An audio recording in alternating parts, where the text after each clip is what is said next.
Hello friends, welcome to AJ classes. So guys, चलिए start करते हैं। आज का टॉपिक है कि सूर्य के श्वेत प्रकाश का प्रिज्म द्वारा विचलन तथा परिक्षेपण। विचलन आप किसे कहते हैं? विचलन किसे कहा जाता है? जब सूर्य आपके पास अगर कोई प्रिज्म है और जब इस पे ये प्रिज्म है, अगर आप इस पे जब सनलाइट डालते हैं प्रिज्म पर, तब इस सनलाइट के इसके अंदर प्रिज्म के अंदर कुछ होता है। फिर उसके बाद ये कई रंग में निकलता है। तो उसी के बारे में हम लोग डिस्कशन करेंगे। सबसे पहले हम ये बता देते हैं कि इस क्वेश्चन को कैसे कैसे पूछा जाता है एग्जाम में। कभी तो ये लिखा रहेगा कि सूर्य के श्वेत प्रकाश का प्रिज्म द्वारा विचलन तथा परिक्षेपण क्या होता है, आप बताइए। इंग्लिश में अगर आप देखें तो लिखा है कि deviation and dispersion of white light of sun by a prism. या फिर बहुत ही छोटा और शॉर्ट में इसको हम कह सकते हैं। इन सारे को अगर बहुत ही शॉर्ट में लिखा रहता है कि वर्ण विक्षेपण, प्रिज्म का वर्ण विक्षेपण क्या होता है, ये भी क्वेश्चन पूछा जा सकता है।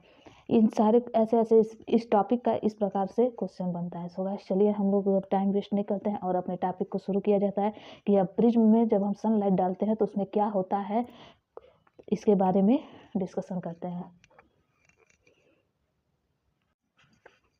देखिए गाइस, आपको बोर्ड पे हम एक प्रिज्म बनाए हैं। बोर्ड पे आपको दिख रहा होगा कि एक प्रिज्म में है और इस पे श्वेत प्रकाश की किरण डाल जा रही है। तो ऐसे ही हो रहा है।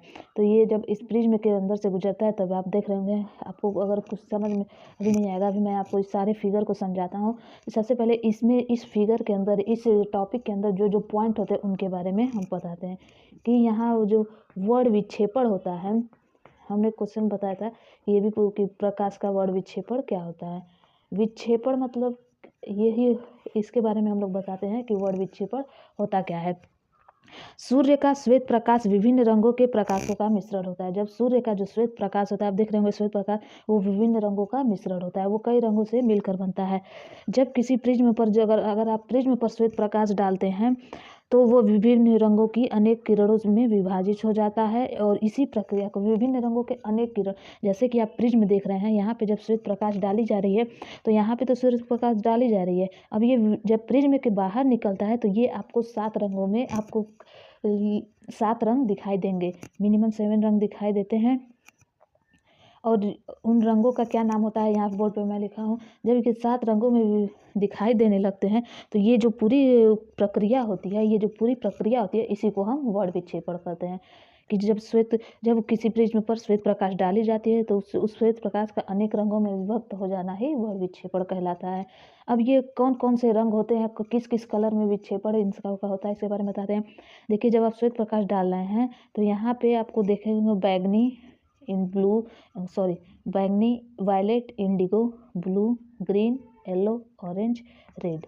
आपको 7 रंगों में। अब इन रंगों को याद करने के लिए, अब आप तो ऐसे कि हाँ बैगनी हो गया, ब्लू, नीला हो गया, हरा, पीला, लाल। अब इन सबको ये बहुत ही सीरीज वाइज में होता है। अब आप ये नहीं सकते कि रेड के बाद सीधे पीला बैगनी पे आ गए या फिर रेड के बाद सीधे आप ब्लू पे आ गए, तो ऐसा नहीं होता है। वो एक सीरीज में होता है। सीरीज ये होता है। तो सीरीज में याद करने के लिए एक बहुत ही अच्छा सिंपल फंडा बताया गया है, विब ग्योर। देखिए, नीचे से ऊपर की ओर लिखा तो डायरेक्ट है कि विब ग्योर, सीधा लिखा है, लेकिन हम इसको उल्टा नीचे से ऊपर की ओर इन किरणों का देखिए नेम है गया violet, indigo, blue, green, yellow, orange, red. ये सीरीज वाइज हम इसे लर्न करने के लिए एक बहुत ही अच्छा तरीका बताया हूँ कि इसे विबग्योर नाम देते हैं। इससे हमें ये विबग्योर से हमें ये पता चलता है कि ये हमें बहुत ही जल्दी से आसानी से लर्न हो जाएगा। और कोई भी पूछेगा कि ब्लू के बाद क्या आता है तो आप डायरेक्ट बता सकते हैं तो ग्रीन आता है, और फिर ग्रीन के बाद क्या आता है और येलो आता है, ये आप डायरेक्ट बता सकते हैं। तो ऐसे ही वर्ण विक्षेपण होता है। वर्ण विक्षेपण का कारण यही है कि पदार्थिक माध्यम में विभिन्न रंगों की प्रकाश की चाल अधिक भिन्न भिन्न होती है। अब इसमें अगर लाइट का स्पीड देखेंगे तो यहाँ पे ज़्यादा होगा, यहाँ कम होगा, कहीं ज़्यादा, सबका अलग अलग होता है। अब किसका क्या होता है इसके बारे में हम लोग बताते हैं। मान लीजिए कि अगर इसका अपवर्तनांक n है और विभिन्न रंगों के लिए प्रकाश अलग अलग होता है, तो कांच के लिए बैगनी प्रकाश की चाल सबसे बैगनी वायलेट के लिए जो प्रकाश का स्पीड होता है वो बहुत कम होता है, और रेड कलर के लिए बहुत ही अधिक होता है।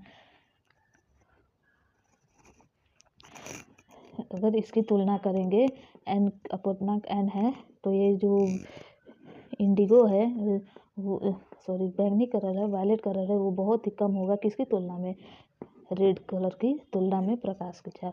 ये देखिए ये पॉइंट हो गया। बैगनी रंग का प्रकाश और जो इसका एंगल होता है, बैगनी रंग का एंगल बड़ा होता है। बैगनी रंग के प्रकाश का जो एंगल होता है वो जो रेड कलर के विचलन कोण होता है उससे बड़ा होता है। आप जैसे देख रहे हैं यहाँ पे इसका विचलन कोण बहुत कम है रेड कलर का, और यहीं पे अगर आप बैंगनी कलर का देखेंगे तो यहाँ से इतना बड़ा विचलन कोण हो रहा है। तो रेड कलर का कम होता है और बैंगनी कलर का विचलन कोण एंगल अधिक होता है। श्वेत प्रकाश विभिन्न रंगों की किरणों में विभाजित होता है। तो इसी प्रक्रिया को, इस सारे केस को जो हमने बताया, इन सभी को वर्ण विक्षेपण कहते हैं कि सूर्य के श्वेत प्रकाश का प्रिज्म द्वारा विचलन या फिर परिक्षेपण इसी प्रकार से हम लोग करते हैं। जैसा कि एक बार मैं फिर से सब कुछ रिपीट कर दे रहा हूँ कि जब आप प्रिज्म पर श्वेत प्रकाश डालते हैं तो वो अनेक रंगों में अलग अलग विभक्त हो जाता है। जैसा कि आप लोग देख रहे हैं कि यहाँ पे violet, indigo, blue, green, yellow, orange, red colour में अलग अलग है। इन सब कलर को याद करने के लिए आपको एक विप्योर नाम दे दिया गया है, और इस पूरी प्रक्रिया को हम लोग वर्ण विक्षेपण कहते हैं। और जो प्रकाश का चाल होता है वो वायलेट और रेड के लिए की तुलना में अधिक होता है। ये वो पॉइंट हो गया। और जो यहाँ पे अगर आप एंगल देखते हैं विचलन कोण इन सब पे, तो रेड का विचलन कोण बहुत कम होता है और जबकि बैगनी का विचलन कोण बहुत ही अधिक होता है।